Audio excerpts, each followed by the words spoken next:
Now that we've understood what a plant cell looks like, let's see what happens when we start putting these cells together to make tissues.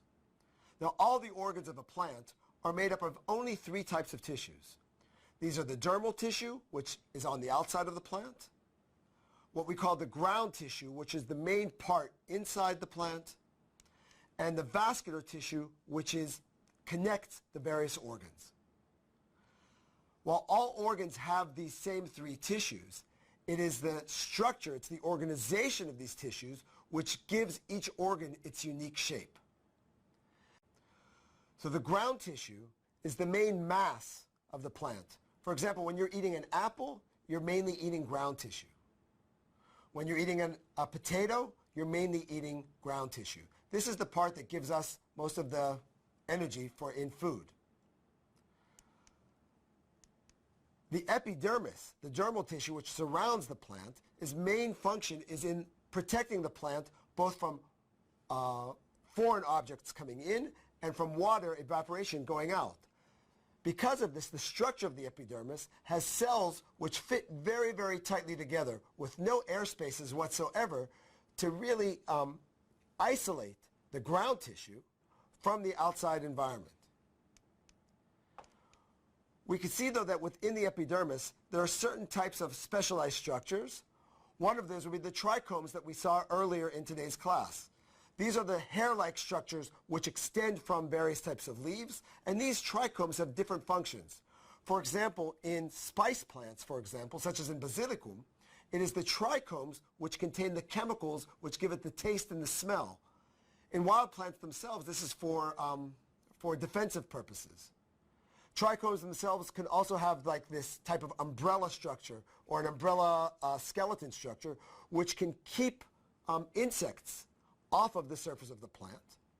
And trichomes can also form like a protective environment which makes a microenvironment underneath of them which would have higher humidity, which can keep the plant from becoming dried out.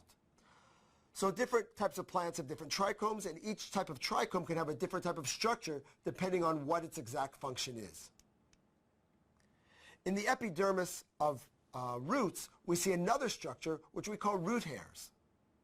The function of the root hairs is to increase the volume of the epidermis so that the roots can absorb more water. These are actually elongations coming out of individual cells, each hair coming out from one cell. These are not multicellular structures, which increase, as I said, the volume of the root hair, allowing it to absorb more water from the ground. When we're talking about vascular tissue, we're talking mainly about 2 types of cells. The first is called the xylem, which is responsible for transporting of water. The second, which are called the phloem cells, which are responsible for transporting of sugars. The xylem cells within plants form long tubes, which transport water from the roots up to the shoot. Now, there's something very interesting about these tubes, though, these xylem cells, because the xylem cells are actually empty tubes. They're cell walls, which are open on the top and on the bottom, which really fit together just like water pipes used in irrigation. So you can see there's a contradiction here. I call these cells, but on the other hand, these cells are empty. In other words, they're dead. Xylem cells, in order to function, have to be hollow tubes in order to let the water to flow. So there's actually an interesting developmental process going on here, which I want to go into a little bit. How can xylem develop? How can a plant develop a dead tissue for its own use? And the way that a plant, actually the way any organism develops a dead tissue, is through a function which is called apoptosis. Apoptosis is what we also call programmed cell death. In other words, the killing of the cell, the death of the cell, is programmed in its DNA.